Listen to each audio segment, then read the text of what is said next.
Deus tem uma palavra para o seu coração nesta noite.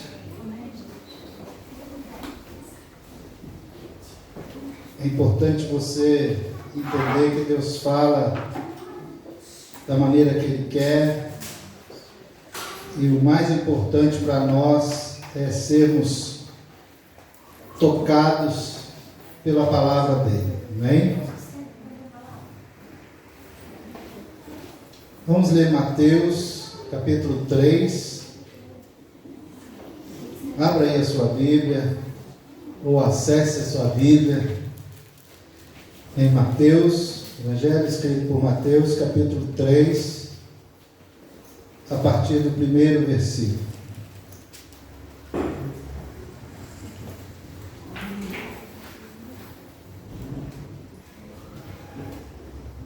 Amém? Evangelho escrito por Mateus, capítulo 3, a partir do primeiro versículo. Todos acharam? Amém? Diz assim: naqueles dias apareceu João Batista pregando no deserto da Judéia e dizia: arrependei-vos, porque está próximo o reino dos céus. Porque este é o referido por intermédio do profeta Isaías: voz do que clama no deserto, preparai o caminho do Senhor, endireitai as suas veredas. Usava João vestes de pelos de camelo e um cinto de couro. A sua alimentação era gafanhotos e mel silvestre. Então saíam a ter com ele Jerusalém, toda a Judéia e toda a circunvizinhança do Jordão, e eram por ele batizados no rio Jordão, confessando os seus pecados. Vendo ele, porém, que muitos fariseus e saduceus vinham ao batismo, disse-lhes: raça de víboras, quem vos induziu a fugir da ira vindoura? Versículo 8: produzi, pois, fruto digno de arrependimento, e não comeceis a dizer entre vós mesmos: temos por pai a Abraão, porque eu vos afirmo que destas pedras Deus pode suscitar filhos a Abraão. Já está posto o machado à raiz das árvores. Toda árvore, pois, que não produz bom fruto, é cortada e lançada ao fogo. Eu vos batizo com água para arrependimento, mas aquele que vem depois de mim é mais poderoso do que eu, cujas sandálias não sou digno de levar. Ele vos batizará com o Espírito Santo e com fogo. Amém? Mantenha sua Bíblia aberta, feche os seus olhos, vamos orar mais uma vez. Deus, eu quero lhe dar graças pelo privilégio que temos nessa noite de estar na tua presença, de termos adorado, exaltado o teu santo nome até esse momento. Ó Deus, muito obrigado, Senhor, por tudo que já pudemos viver aqui nessa noite. Agora, Pai, que temos a tua palavra colocada diante de nós, pedimos, Senhor, a ação do teu Santo Espírito, trazendo entendimento para os nossos corações, trazendo a revelação da tua vontade, que a tua palavra penetre até a divisão da alma e do Espírito e nos faça entender aquilo que tu tens para nós. Paizinho querido, nós nos colocamos em total dependência de ti, Senhor, que nessa noite nós possamos sair daqui, Senhor, conscientes de que ouvimos a tua voz. Dá ordem aos teus anjos que guerreiam por nós nas regiões celestiais, ó Pai, e que toda tentativa do inimigo de tentar frustrar a tua palavra, que caia por terra agora em nome de Jesus. Que cada mente, cada coração esteja, Senhor, cativo em obediência à tua voz nesse momento. Trabalha, Senhor, no meio da tua igreja e opera aquilo que te apraz. Nós oramos em nome de Jesus. Amém e amém. Eu quero começar essa palavra lembrando de qual era a pregação de João Batista. A pregação de João Batista não era outra senão arrependimento. Ele não tinha outro assunto. Ele apontava claramente o pecado das pessoas e mostrava a necessidade que eles tinham de se arrependerem dos seus pecados. E uma vez conscientes desse arrependimento, uma vez certos de que estavam perdoados pelo Senhor, eles desciam as águas do batismo, e ele batizava uma multidão. Interessante que era um homem excêntrico, era um homem diferente, vivia no deserto, se vestia com pele de camelo, comia gafanhotos, mas as multidões saíam das grandes cidades para ouvir aquele homem esquisito falar. Por quê? Porque ali não era ninguém mais, ninguém menos do que aquele que o profeta Isaías já tinha declarado, que haveria de vir um que prepararia o caminho do Senhor, que estaria na condução dos tempos para que a glória de Deus viesse através do seu Filho Jesus. E João Batista estava justamente preparando esse caminho, preparando os corações para conhecerem Jesus, para receberem a salvação em Jesus. Mas uma coisa que eu quero destacar nessa noite é exatamente isso: o arrependimento e a confissão dos pecados. Não tinha outro assunto, não tinha outro interesse. O que ele buscava é que todos tivessem a plena consciência do seu estado e assim se arrependessem e buscassem uma nova vida com Deus. E isso acontecia, tanto é que as multidões viam, formavam fila para ele batizar, recebiam a palavra, eram tocados por aquilo. Na verdade, o povo, eles tinham certeza que precisavam do arrependimento, que precisavam do batismo. É muito importante, o texto diz que eles confessavam os seus pecados e eram batizados. O arrependimento gera confissão, e uma vez havendo a confissão, os nossos pecados são perdoados. A palavra de Deus nos garante isso. E assim eu posso assumir um compromisso com o Senhor através das águas do batismo.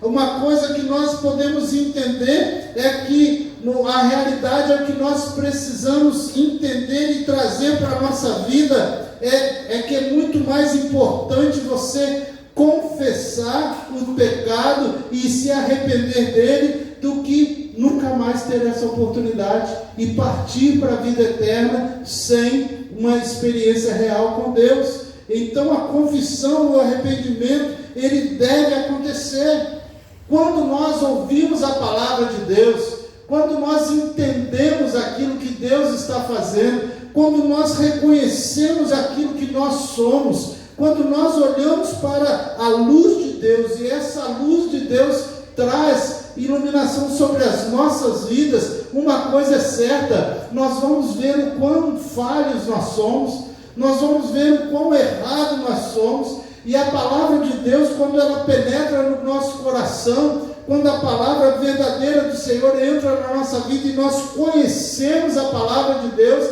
ela tem que gerar em nós uma crise, ela tem que gerar em nós um desconforto.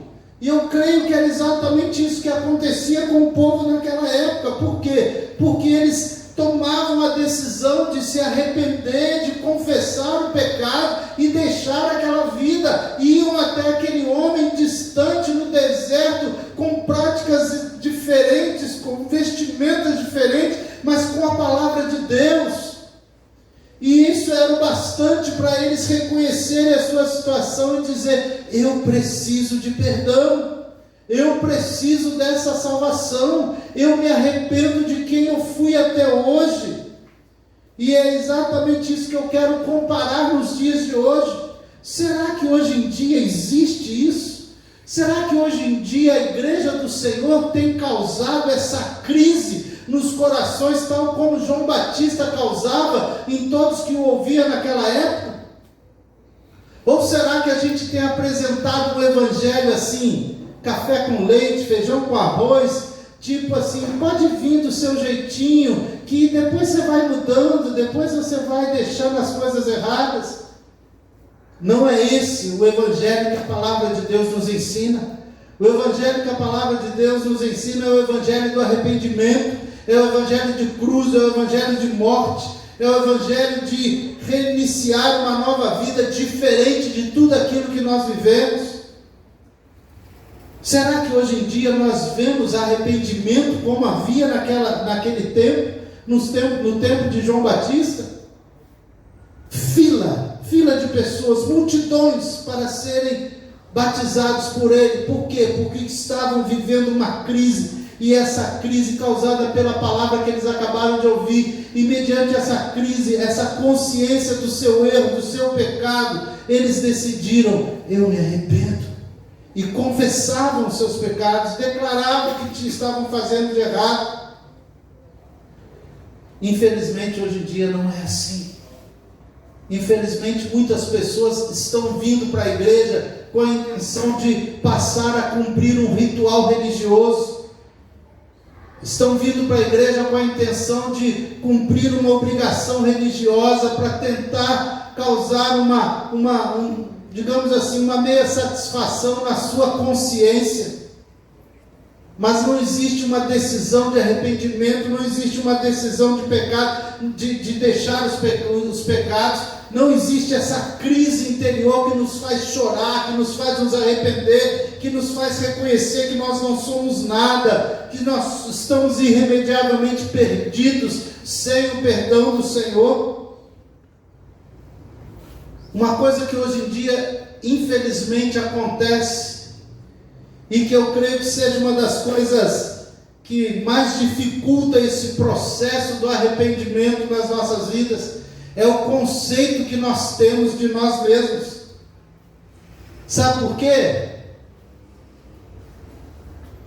Porque nós nos achamos bons, porque nós nos achamos aqueles que são dignos de serem abençoados.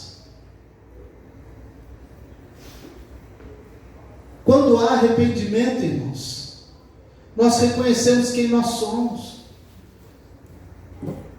O apóstolo Paulo chega a declarar: miserável homem que sou, quem me livrará do corpo dessa morte? Um homem que tinha experiência gloriosa com Deus, mas quando era confrontado pela palavra de Deus, ele entrava nessa crise e tinha consciência da sua realidade, que nada era. Infelizmente nós nos achamos bons. Poxa, eu sou um cara legal, eu cumpro as minhas obrigações, né? Eu pago as minhas contas, eu sou um bom cidadão, um bom pai, uma boa mãe, e assim por diante. Agora, será que é assim que Deus nos vê? Será que é assim que nós estamos no mundo espiritual? Irmãos, entenda uma coisa: a consciência da nossa realidade espiritual é um fundamento, é um princípio da vida cristã. Eu não posso construir a vida cristã se ela estiver alicerçada nesse fato de que eu me acho um bom homem. A vida cristã tem que estar alicerçada na primeira ação da palavra de Deus em nós. Qual é? Arrependimento, consciência do pecado, consciência de quem nós somos. Isaías era um profeta de Deus, um homem usado pelo Senhor, já falava em nome do Senhor. Quando chega no capítulo 6 do seu livro, ele tem uma experiência com Deus. Ele entra no templo e vê a glória do Senhor, ele vê o próprio Deus assentado no trono, ele vê as vestes do Senhor enchendo todo o templo. E sabe qual foi a resposta dele? Sabe qual foi a exclamação dele diante disso, irmãos? Se fosse hoje, o que você imaginaria? Glória a Deus, aleluia, Não, sabe qual foi a reação dele, irmãos? Ai de mim, que vou perecendo, porque sou um homem de lábios impuros, e habito no meio de um povo de impuros lábios. Quando nós vemos a glória do Senhor, nós enxergamos que nós não somos nada, nós enxergamos o mal que está dentro de nós. Quando a palavra de Deus fala sobre cada um é tentado pela sua própria concupiscência, está falando o quê? Que existe concupiscência, ou seja, existem desejos malignos dentro de nós. Essa é a natureza humana. Agora, Agora, será que isso, saber disso, te faz dormir tranquilo? Será que saber disso, que você tem dentro de você algo que te corrói, que te corrompe, que te leva para o pecado, que te distancia de Deus, e essa natureza está latente dentro de você todo o tempo, ela só será banida quando você for revestido de um novo corpo, ou seja, quando for se encontrar com o Senhor? Dá para dormir tranquilo diante de uma situação dessa? Ou isso tem gerado uma crise dentro de você?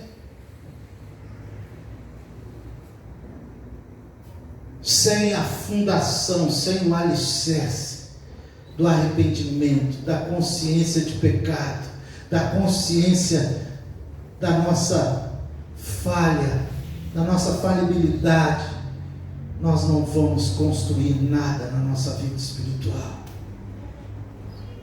Precisamos desse alicerce, precisamos desse avivamento. Agora, para construir um fundamento, para construir um alicerce, que depois será um avivamento, nós precisamos cavar. Não é assim na construção? Quanto maior a casa, maior o fundamento, não é isso? Hoje em dia se chama fundação, não é isso? Quanto maior a casa, maior as sapatas, maior a bitola do ferro, e assim por diante. Se eu quero construir algo diante de Deus, entenda uma coisa: eu tenho que primeiro cavar no mais profundo da minha vida, descer na parte mais baixa da minha vida e reconhecer quem eu sou, e retirar de lá isso que está me corroendo e colocar para fora através do arrependimento e da confissão. Não adianta você querer tapar o sol com a peneira, não adianta você querer construir sobre a areia, não adianta você querer levantar paredes onde não tem fundamento, onde não tem estrutura sólida. E essa estrutura sólida só virá a partir do momento que você descer as partes mais profundas da sua vida, aquela parte que ninguém vê, mas é lá que vai ser construída a nova criatura, é lá que vai ser construído o novo templo de Deus que o Senhor quer fazer através da sua vida. Não existe avivamento sem arrependimento. Hoje em dia nós buscamos um avivamento, nós cremos que Deus prometeu para os últimos dias um grande avivamento, uma grande colheita, um grande derramar do Espírito Santo. Mas entenda uma coisa: o Senhor é fiel à sua palavra, o Senhor vela para que ela se cumpra, e não haverá avivamento enquanto não houver arrependimento. Se nós queremos viver esse avivamento que Deus tem prometido, nós precisamos viver uma mudança radical, nós precisamos reconhecer aquilo que nós somos na parte mais íntima e viver o verdadeiro arrependimento, a verdadeira metanoia, transformação, mudança de mente. Não é simplesmente assim: eu vou chegando e Deus vai mudando, não. É escancarando o coração, abrindo as partes mais profundas e colocando isso para fora através da confissão e do arrependimento.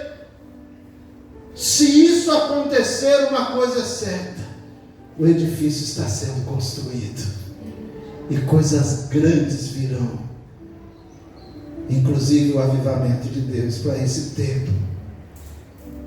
Em Atos, no capítulo 2, os versículos 37 em diante, está relatado o momento em que Pedro prega para uma multidão em Jerusalém, logo depois do derramar do Espírito Santo, no dia de Pentecostes. E aqui é exatamente o momento em que eles interrompem, a multidão interrompe a pregação de Pedro. E a pregação de Pedro não foi nada mais, nada menos do que dizer assim: olha, Deus enviou seu Filho, Jesus, para morrer em nosso lugar, para ser o Salvador. E vocês que estão aqui, isso tinha acontecido há mais ou menos 50 dias atrás. Vocês que estão aqui, vocês crucificaram esse Jesus. Vocês levaram esse Jesus até uma cruz. Vocês mataram aquele que era o Cristo, aquele que era o Messias, prometido por Deus para a salvação das nossas vidas. E no meio dessa palavra dura, no meio desse momento em que eles eram confrontados por aquilo que eles mesmos fizeram, eles interrompem. Está lá no versículo 37 do capítulo 2 de Atos. Ouvindo eles estas coisas, compungiu-se-lhes o coração e perguntaram a Pedro e aos demais apóstolos: que faremos, irmãos?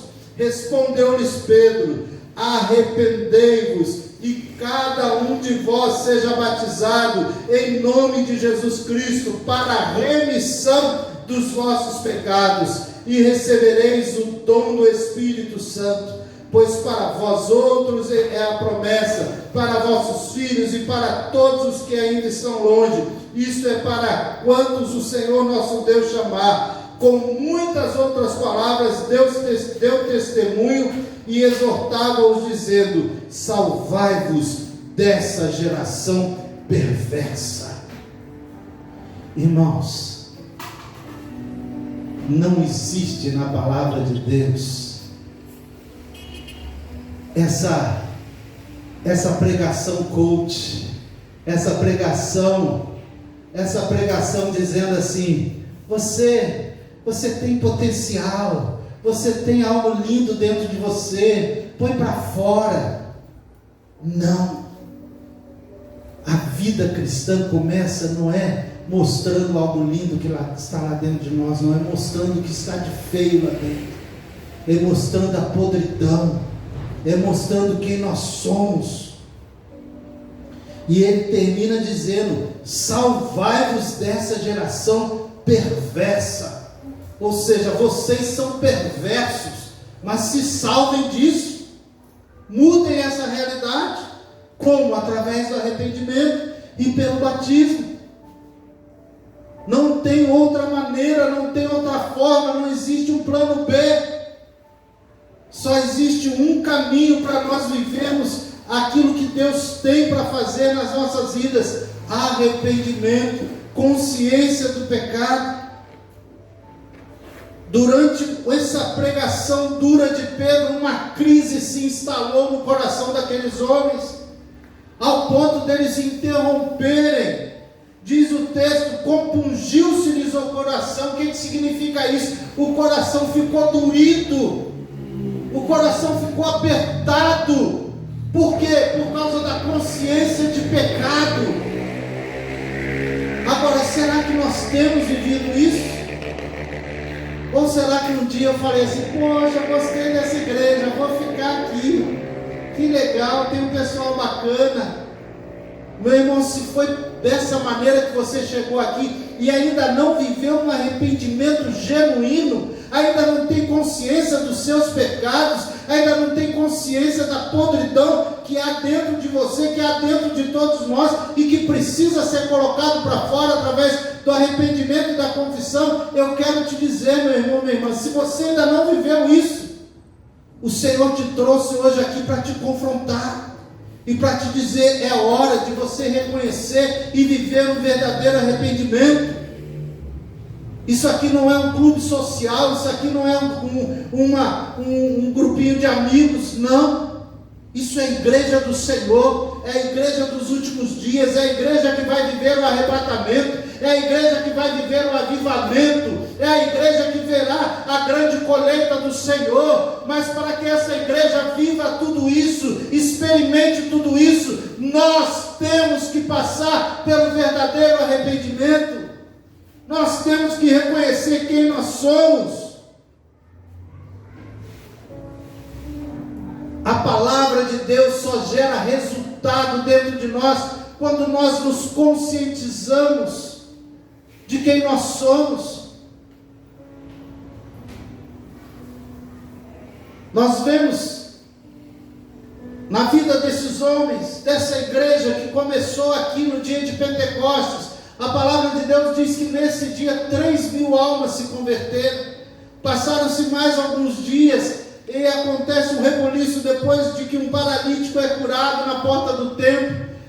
Pedro prega de novo e mais 2.000 almas se convertem, foram para quase 5.000 pessoas. E assim nascia a igreja de Jerusalém. Nascia, sabe para quê? Para serem perseguidos. Porque logo, esses homens, essas mulheres, que aceitavam o Evangelho, que recebiam Jesus como Senhor e Salvador, estariam sendo lançados aos leões dentro das arenas, estariam sendo queimados vivos nas estradas, estariam sendo crucificados e torturados pelos soldados romanos perseguidos. E é essa igreja perseguida que saiu de Jerusalém e ganhou o mundo todo. Ganhou o mundo todo. Se hoje nós estamos aqui, se hoje o Evangelho chegou até nós, é porque esses homens morreram, é porque esses homens deram a sua vida, sofreram ao máximo. Para quê? Mas para que o Evangelho continuasse, não voltaram atrás. Hoje em dia se fala tão fácil em fechar a porta de uma igreja, né? Infelizmente. Quantas igrejas fecharam agora na pandemia?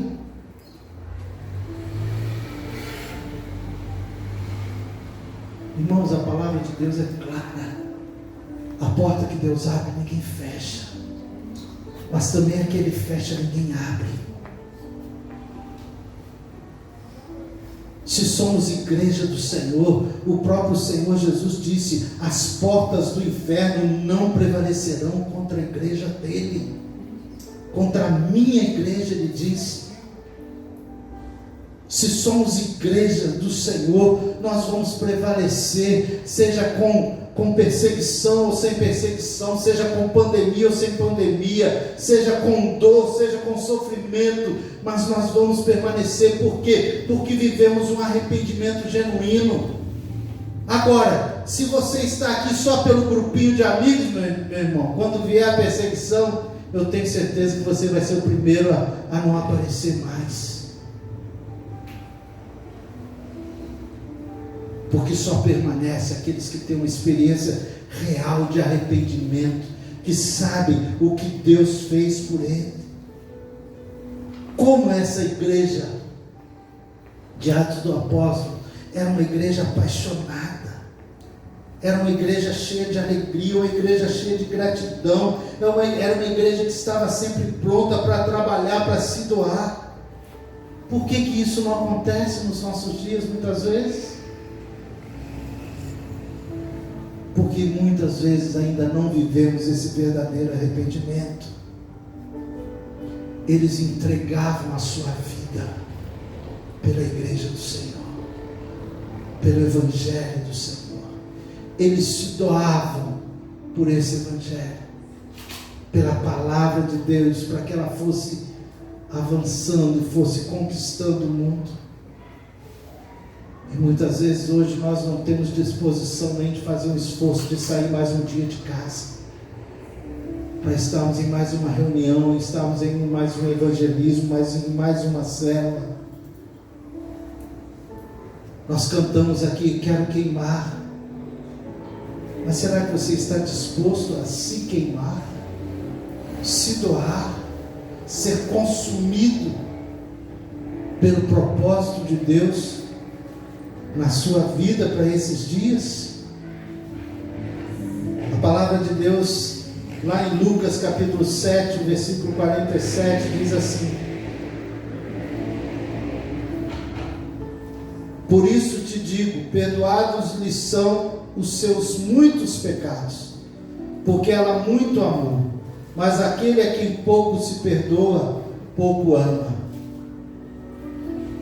Irmãos, aqui Jesus estava diante daquele quadro, daquela mulher que unge os pés dele, e com as suas próprias lágrimas enxuga com o seu cabelo. E Jesus declara: perdoados te são os seus pecados. E os fariseus que estavam perto, sempre estavam por perto, os religiosos, eles questionam: mas como assim? Jesus deixa claro: eu digo, perdoados são os seus pecados, porque ela muito me amou. Quem pouco me ama é porque foi pouco perdoado.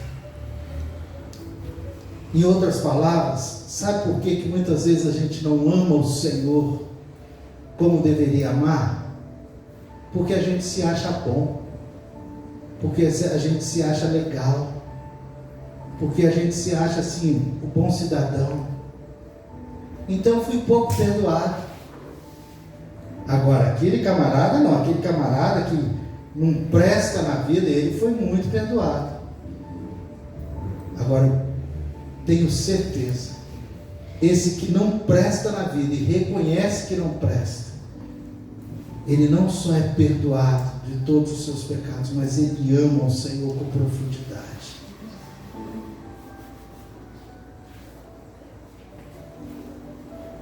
Às vezes, nós declaramos amar ao Senhor, mas não vivemos isso. Por quê? Porque nos achamos pouco perdoados. Quem é muito perdoado, muito ama. É o que o texto diz. Quem é pouco perdoado, pouco ama. Meu irmão, enquanto você não tiver consciência como Isaías teve, enquanto você não tiver consciência como Paulo teve, eu sou miserável, eu não sou ninguém, o que eu mereço é a morte, o que eu mereço é a condenação. Aí sim você vai entender o quanto você foi perdoado. Aí sim você vai amar ao Senhor de uma forma linda, maravilhosa. Um fundamento vai estar estabelecido para que esse amor seja levantado na sua vida.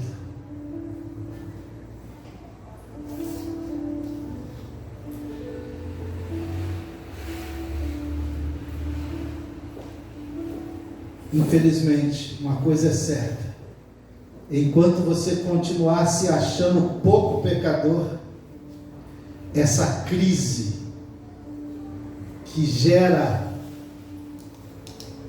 o alicerce para o arrependimento e para o avivamento nunca vai acontecer na sua vida. Nós somos capazes de dizer assim: realmente eu estava perdido, mas nem tanto, né, pastor? Mas nem tanto, porque eu sempre fui um bom homem, sempre fui uma boa esposa. Nossa tendência é justamente dizer isso: tem gente que não presta, mas eu não.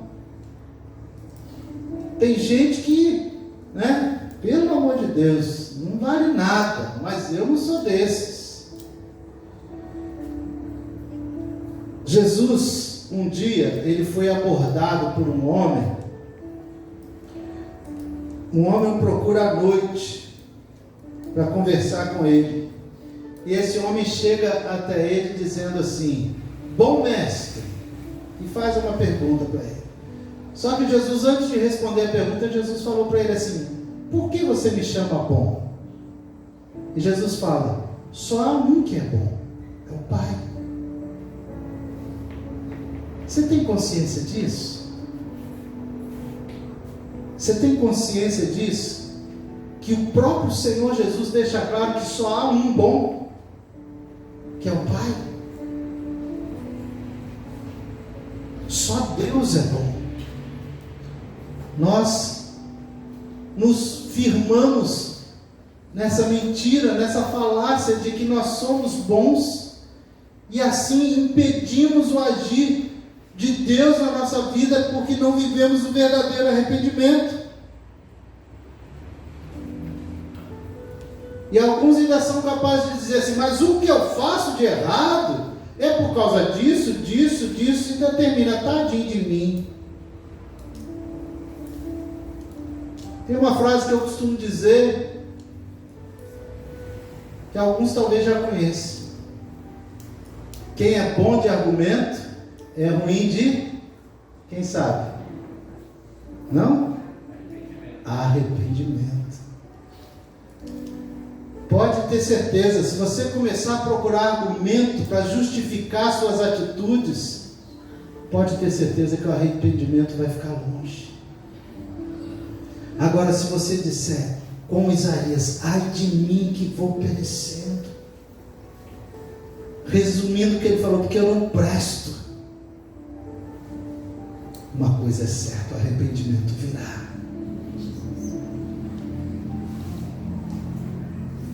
Enquanto você não se sentir perdido, sem o amor de Jesus, enquanto você não se sentir condenado, sem o amor de Jesus, você continuará amando limitadamente, amando ao Senhor o pouquinho que você se considera ruim.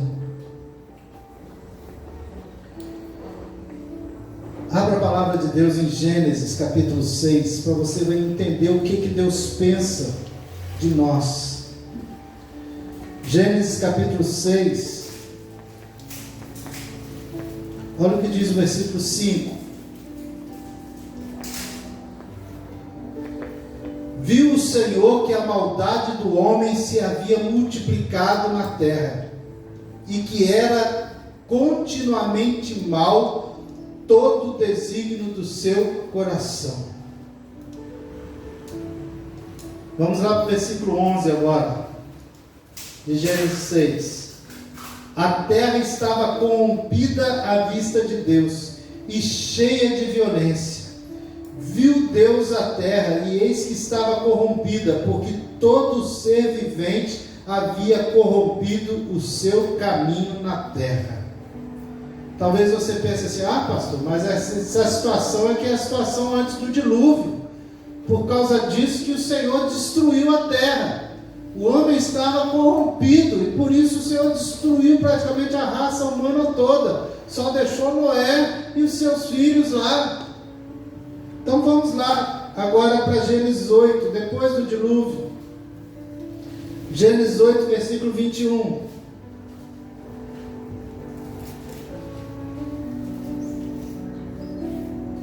E o Senhor aspirou o suave cheiro e disse consigo mesmo: não tornarei a amaldiçoar a terra por causa do homem, porque é mau o desígnio íntimo do homem desde a sua mocidade, nem tornarei a ferir todo vivente como fiz. Peraí, eu não entendi. Deus destruiu a humanidade porque o homem tinha se corrompido. Isso que a gente viu lá em Gênesis 6, não é isso? Aí ele destrói a humanidade toda. Depois que a humanidade foi destruída no dilúvio, Noé vai e faz um altar, entrega um sacrifício ao Senhor. O Senhor aspira o suave cheiro, não é isso que está escrito aí no versículo 21? E o Senhor disse consigo: não tornarei a amaldiçoar a terra por causa do homem. Porque agora ele ficou bom? É isso que está escrito aí, irmãos? Porque agora ele aprendeu a lição? É isso que está escrito aí? O que o Senhor Deus disse? Não tornarei a amaldiçoar a terra por causa do homem, porque é mau o desígnio íntimo do homem desde a sua mocidade. E nem tornarei a ferir todo vivente como fiz. Não era para ser o contrário? Se fosse nós, não seria o contrário? Peraí, eu ensinei, destruí todo mundo. Vocês continuam mal, vai morrer de novo. Todo mundo. Deus fala assim: não. Eu vi que vocês são maus, mas eu escolhi não matar mais. Eu escolhi não destruir mais. Eu escolhi salvar vocês. Vocês estão entendendo, irmãos? Deus nos vê e vê a nossa maldade em nós. Deus reconhece quem nós somos. Deus sabe que nós não prestamos. Vocês acham que Deus não sabia, que esperava a confissão de Isaías quando ele se mostra para Isaías ali no templo, numa visão gloriosa, Deus já sabia quem era Isaías, já sabia que ele não prestava, já sabia que ele tinha o mau hábito de falar palavrão. Mas Deus se apresenta para ele, por quê? Porque mesmo olhando a nossa situação, mesmo reconhecendo a nossa natureza pecaminosa, Ele nos ama. Veja o que está em Jeremias 13, versículo 23. Jeremias capítulo 13, versículo 23. Diz assim: pode acaso o etíope mudar a sua pele, ou o leopardo as suas manchas? Então poderíeis fazer o bem, estando acostumados a fazer o mal? Em outras palavras, ele está dizendo o que, irmãos? A nossa natureza é essa, é pecaminosa. Você pode fazer o bem se você só sabe fazer o mal. O apóstolo Paulo, ele deixa claro isso em vários momentos, que ele tenta fazer o bem, mas não consegue. Irmãos, nós precisamos entender duas coisas básicas dentro de tudo isso que nós estamos falando aqui. Primeiro, todo homem é mau. Não existe o homem bom, o homem mais ou menos e o homem ruim. Diante de Deus, todo homem é mau. Todo homem tem uma natureza pecaminosa. Não existe nenhum tipo de merecimento que um tenha maior do que o outro. Quando Jesus declarou uma parábola, ele falou de um patrão, do dono de uma fazenda, que chama 3 homens para trabalhar. Um chegou às 8 horas da manhã, outro chegou meio-dia, e o outro chegou 5 horas da tarde. Quando deu às 6 horas, Jesus conta essa história. Ele pagou o mesmo valor para todos eles. Parece injusto, não parece, irmãos? Mas sabe o que isso exemplifica para nós? O que Jesus fez por nós. Não importa se eu roubei, matei, estuprei, se eu fiz coisas terríveis diante dessa sociedade, ou se eu sempre fui um bom menino, um bom cidadão, sempre paguei minhas contas e assim por diante. Todos nós estamos de igual forma diante de Deus. Todos nós trazemos a natureza pecaminosa dentro de nós. Trazemos a natureza adâmica dentro de nós. Uns pecam descaradamente, outros pecam disfarçadamente. Uns se expõem, outros guardam a sua podridão dentro dele mesmo. E a segunda coisa que nós precisamos ter consciência, pelo texto que nós lemos aqui de Jeremias, não pode o etíope mudar a cor da sua pele, não pode o leopardo mudar as suas manchas. Em outras palavras, o homem não consegue melhorar, a sua doença é incurável. Esse é o seu estado natural. Jeremias mesmo, no capítulo 17, o versículo 9, diz assim: enganoso é o coração mais do que todas as coisas, e desesperadamente corrupto, quem o conhecerá? Quando fala enganoso é o coração, está falando todo o coração. Todo coração é enganoso, todo coração é corrupto, todo coração não se conhece o que vai dentro dele. Por quê? Porque dentro dele há um engano.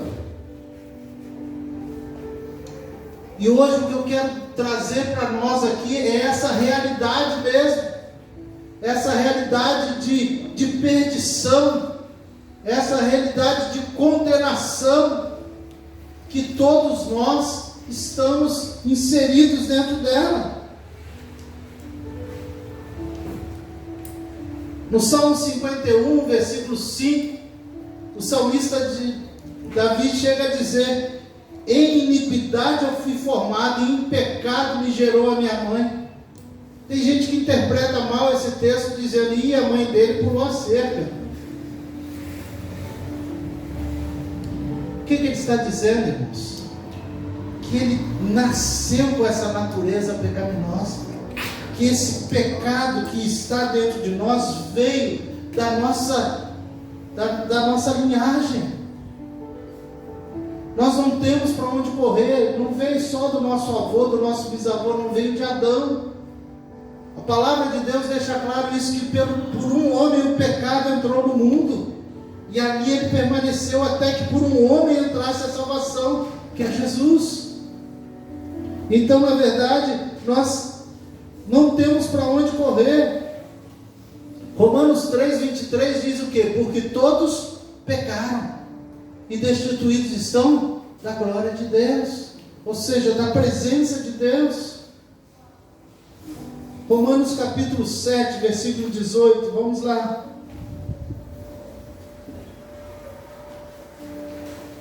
Romanos capítulo 7, versículo 18, olha o que diz.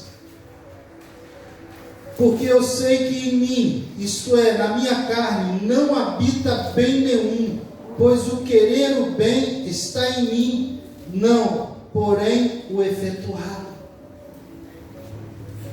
Paulo está dizendo, olha, eu quero bem, mas eu não consigo fazê-lo, porque o mal está em mim. Paulo foi arrebatado até o terceiro céu, teve revelações gloriosas da parte de Deus. Esse homem, sabe por que ele viveu essa revelação gloriosa? Sabe por que ele viveu essa coisa gloriosa, essa vida cristã tremenda diante de Deus? Foi o maior evangelista da época, fundou igrejas, evangelizou praticamente o mundo antigo todo, porque todo dia ele estava se arrependendo, todo dia ele estava consciente de quem ele era, todo dia ele estava consciente do mal que estava dentro dele, que precisava ser vencido pela graça do Senhor, porque nele mesmo não tinha solução, não tinha saída. A igreja de hoje, a igreja dos dias atuais, precisa de se convencer do seu pecado, precisa estar convicta do seu estado, para viver o verdadeiro arrependimento, a verdadeira metanoia. Eu te digo nessa noite, abra mão dessa ilusão de que você é bom. Paulo não foi bom, Isaías não foi bom, quanto mais eu,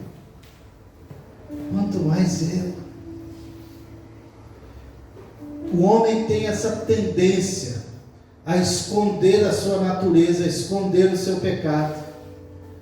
Lá no Jardim do Éden, assim que eles pecaram, o que o homem fez? Quem se lembra da historinha?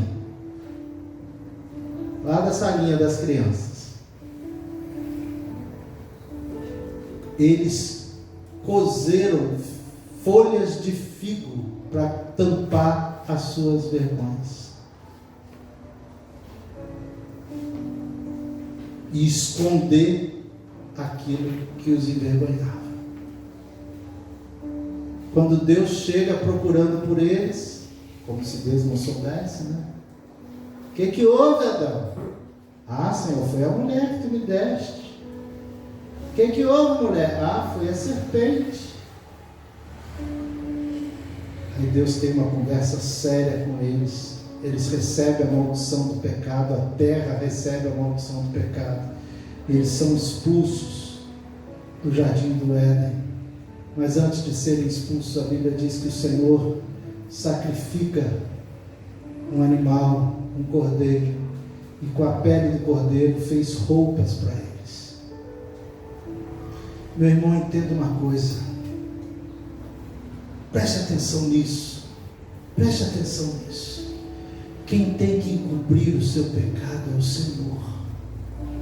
Você não tem que cozer folhas de figo, você não tem que encobrir quem você é, pelo contrário, Diante de Deus você tem que estar nu, você tem que estar patente, você tem que estar claro, você tem que estar com o coração rasgado, arrependido, reconhecendo: Senhor, esse sou eu, esse que não presta, esse que erra, esse que tem pensamentos que vão completamente contrário à sua vontade, esse que tem dentro de si uma consciência ou várias consciências. Esse sou eu, Senhor. Agora eu reconheço o teu sacrifício, eu reconheço aquilo que o Senhor fez por mim lá na cruz do Calvário. O Cordeiro já foi sacrificado lá na cruz para cobrir os seus pecados.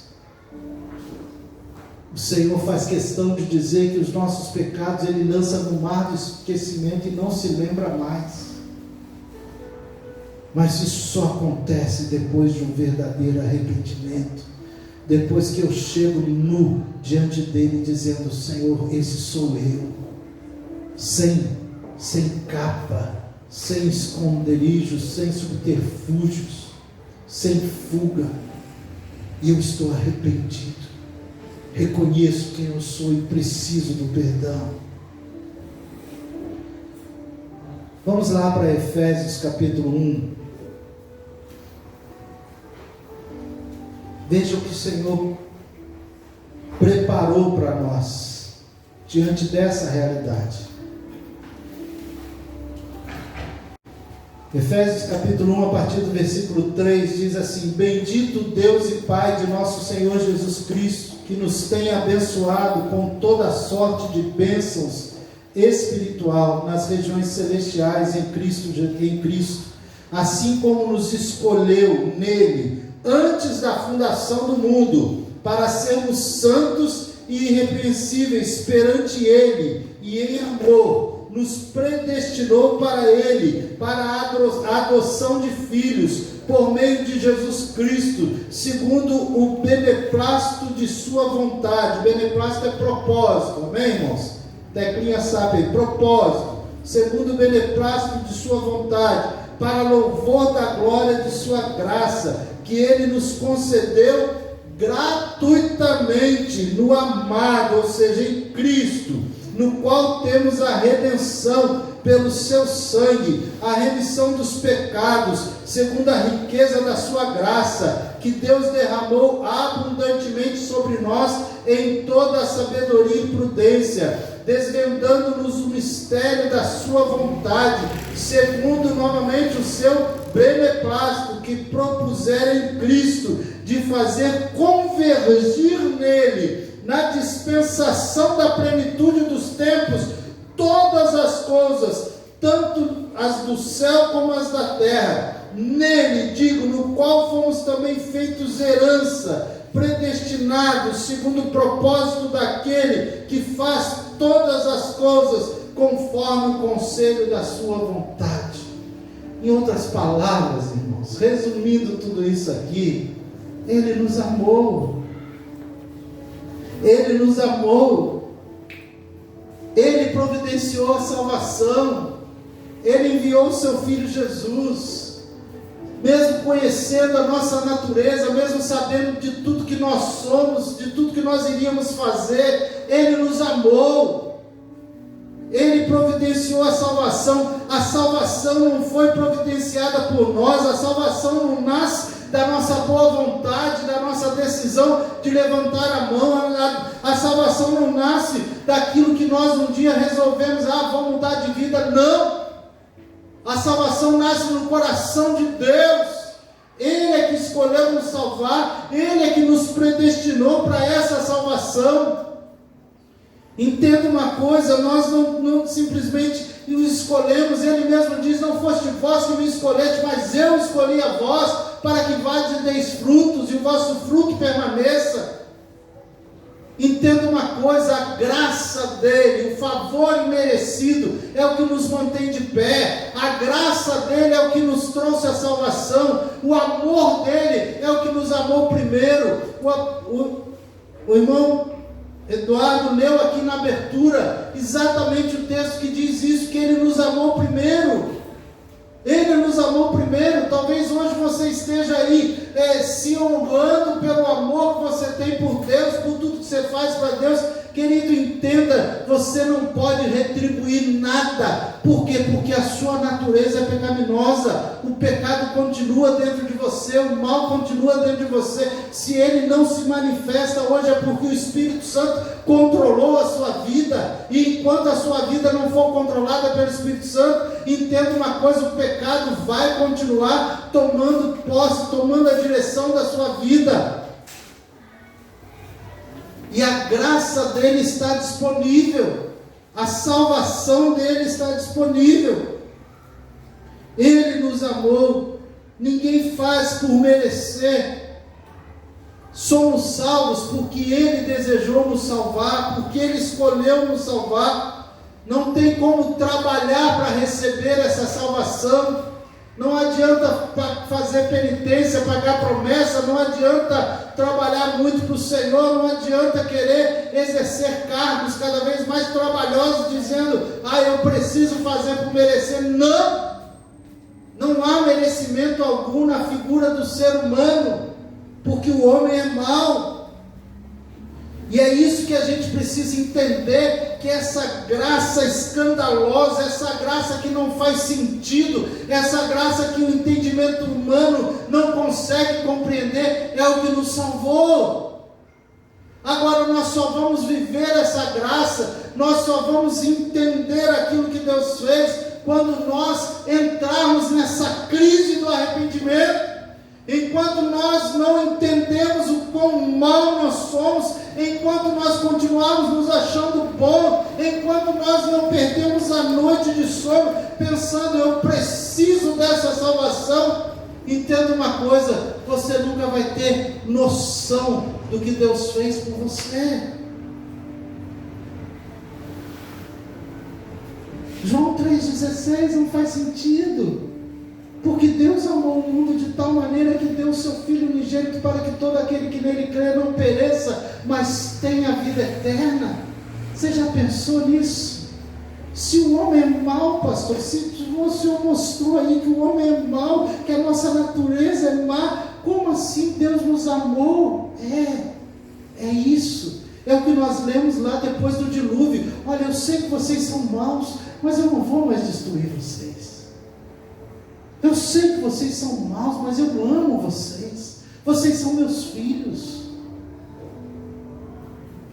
Você já viu um pai, uma mãe, lidando com um filho problemático, que dá tanto desgosto para eles? O pai e a mãe deixam de amá-lo? Nunca. É assim que o Senhor age conosco. Mesmo sabendo que somos maus, Ele nos ama. Mesmo que estamos sabendo que somos tão miseráveis, tão perversos, tão mesquinhos, tão corruptos, Ele deixa as 99 e vai nos buscar, porque Ele nos ama. Ele vai atrás de nós. Ele envia o seu único filho para morrer no nosso lugar. Por quê? Porque Ele nos ama. Porque Ele sabia que um dia eu ia melhorar de vida? Não. Você continua sendo mau. Paulo fala: eu sou o pior dos pecadores. E essa tem que ser a nossa palavra todos os dias. Ele nos ama. Não importa o quanto nós erramos. Ele não se cansa de ir lá nos buscar e nos trazer de novo para perto dele. Ele não se cansa de nos amar. Ele não se cansa de nos ajudar nas nossas fraquezas. É Ele quem nos chama de filho, mesmo na nossa rebeldia. Ele é o nosso paizinho querido, que nos adotou, mesmo não sendo filhos naturais. Ele nos fez filhos adotivos e nos deu todo o direito do filho mais velho, que é Jesus. Ele te ama como você é, não importa quão mal você seja. Ele te ama assim, cheio de falhas, cheio de concupiscências. Ele te ama assim, cheio de fraquezas. Ele olha as suas imperfeições e diz para você: meu filho, é nessa fraqueza que eu vou aperfeiçoar o meu poder. Como ele disse para Paulo. E para encerrar, eu quero ir a Romanos novamente, capítulo 3, versículo 21. Mas agora, sem lei, se manifestou a justiça de Deus, testemunhada pela lei e pelos profetas. Primeiro, por que sem lei, irmãos? Porque pela lei nós estávamos perdidos. Então, agora, sem lei, se manifestou a justiça de Deus, testemunhada pela lei e pelos profetas. Ou seja, diante da lei, diante dos profetas, Jesus vem e nos salva sem lei. Justiça de Deus mediante a fé em Jesus Cristo, para todos e sobre todos os que creem, porque não há distinção, pois todos pecaram e carecem da glória de Deus, sendo justificados gratuitamente por sua graça, mediante a redenção que há em Cristo Jesus, a quem Deus propôs no seu sangue como propiciação mediante a fé, para manifestar a sua justiça, por ter Deus, na sua tolerância, deixado impunes os pecados anteriormente cometidos, tendo em vista a manifestação da sua justiça no tempo presente, para ele mesmo ser justo e o justificador daquele que tem fé em Jesus. Em outras palavras, a nossa justiça está em Jesus. O homem busca a justiça própria. O homem busca a folha de figueira para tapar. O homem busca argumentos. O homem busca justificativas. Mas não existe justificativa para nós diante de Deus. Todos nós somos maus. E a nossa posição é entender que fomos justificados por Ele. Fomos alcançados por Ele, fomos transformados por Ele. O nosso Deus, Ele ofereceu o seu próprio Filho como sacrifício, para que essa justiça, para que essa propiciação acontecesse pelos nossos pecados. Ele nos salvou, porque Ele nos amou primeiro. Entenda uma coisa: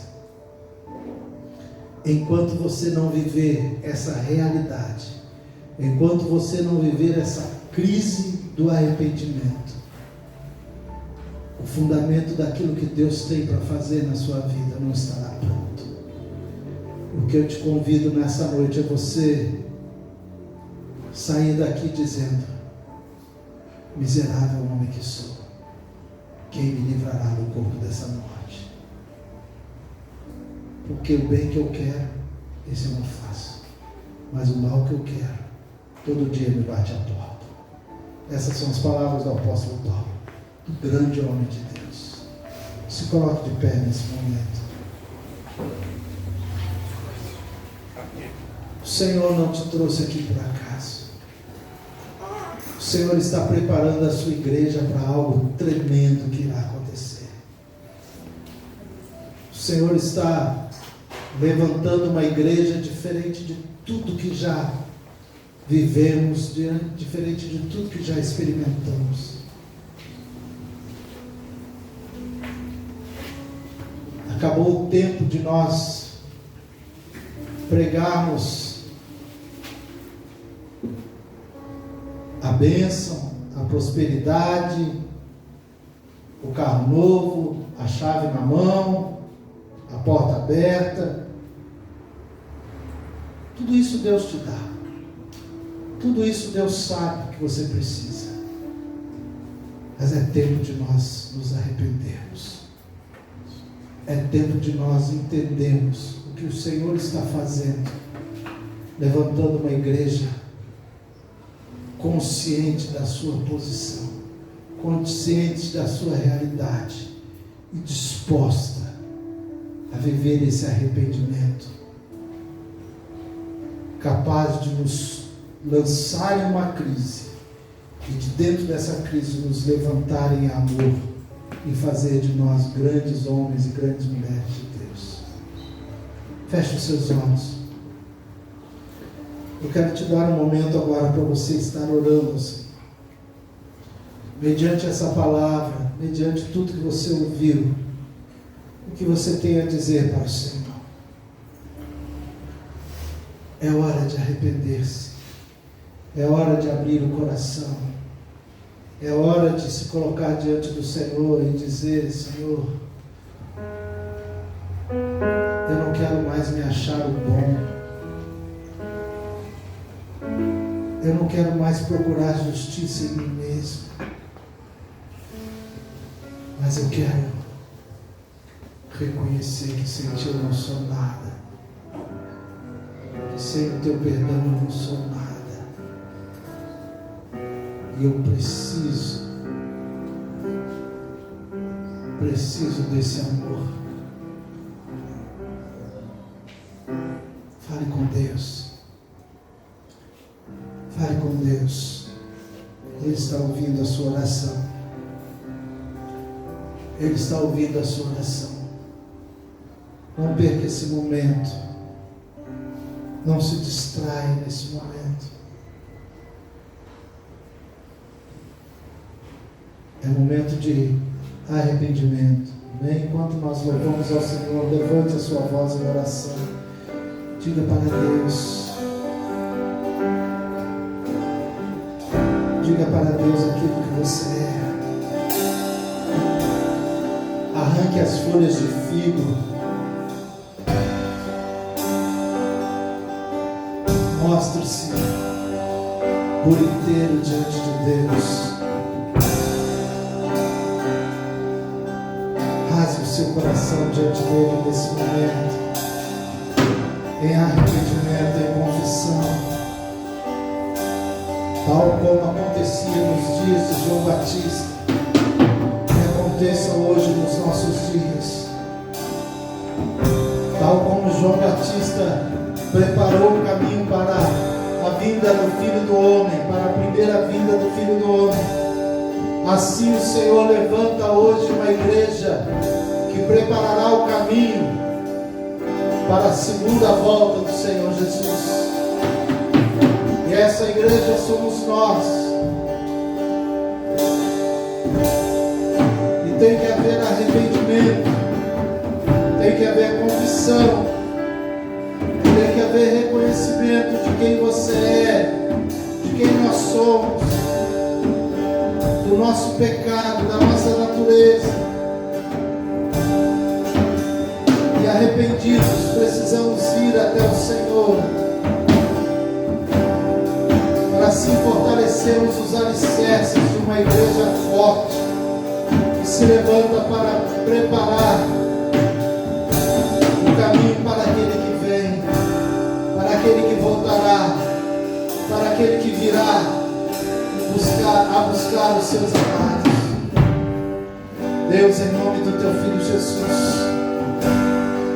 aqui estão os Teus filhos, aqui está a Tua igreja, aqui estão, Senhor, aqueles que entenderam a Tua voz, entenderam a Tua palavra, Senhor, reconheceram a Sua natureza, reconheceram, Senhor, o quanto eles, Senhor, são maus diante de Ti.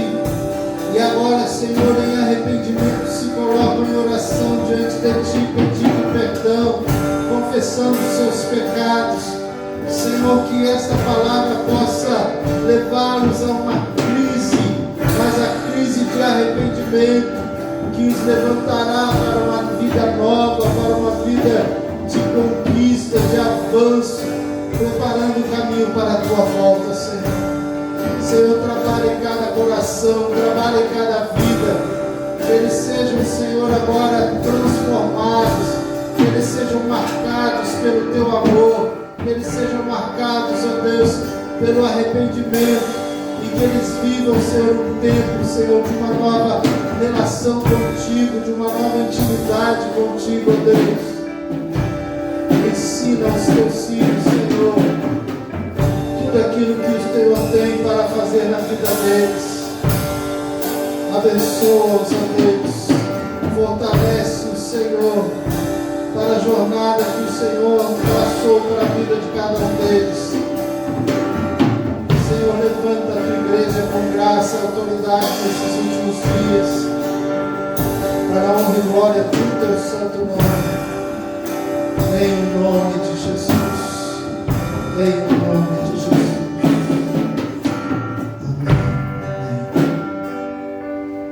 Amém. Essa palavra é uma palavra para você continuar meditando, para você continuar se lembrando.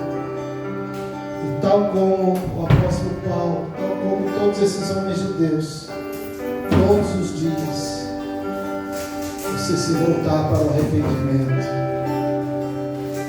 e viver grandes coisas no Senhor. Amém?